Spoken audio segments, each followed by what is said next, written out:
সঞ্জয়ের ফাঁসি নিয়ে রাজ্যের আবেদন সংক্রান্ত শুনানি শেষ হলো, এমনটাই কিন্তু জানা যাচ্ছে। সঞ্জয়ের ফাঁসি নিয়ে যে আবেদন করা হয়েছিল সেই আবেদন সংক্রান্ত শুনানি শেষ হলো। রায়দান স্থগিত রাখলো কলকাতা হাইকোর্ট। আবেদনের কপি পাননি অভিযোগ নির্যাতিতার বাবার আইনজীবীর। রাজ্যের আবেদন করার অধিকার নেই দাবি সিবিআই এর। আরো একবার জানিয়ে রাখবো, সঞ্জয়ের ফাঁসি নিয়ে রাজ্যের আবেদন সংক্রান্ত শুনানি শেষ। রায়দান স্থগিত রাখলো কলকাতা হাইকোর্ট।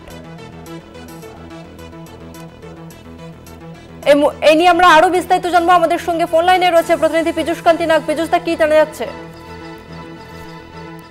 কলকাতা হাইকোর্টের রাজ্যের পক্ষ থেকে যে আবেদন জানানো হয়েছিল সঞ্জয় রায়ের যে সর্বোচ্চ ফাঁসি আবেদন নিয়ে আবেদন জানানো হয়েছিল, সেই মামলার আজকে দীর্ঘ শুনানি হলো। বিচারপতি দিগন্ত বসাক ও বিচারপতি চ্যাপ্টার মধ্যে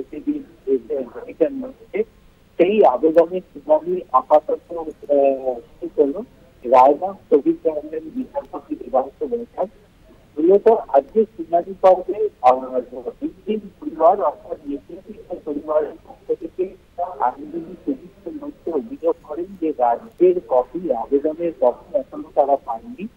তবে রাজ্যের অ্যাডভোকেট জেনারেল বলেন যে দিল্লি পুলিশের এস্টাবলিশমেন্টে রাজ্যের 417 ধারা অনুযায়ী রাজ্য আপিল জানাতে পারে। আসামিকে যদি দেখতে খালাস করা হয় বা খালাসের নির্দেশ দেওয়া হয়, সেক্ষেত্রে আপিল জানানো করে।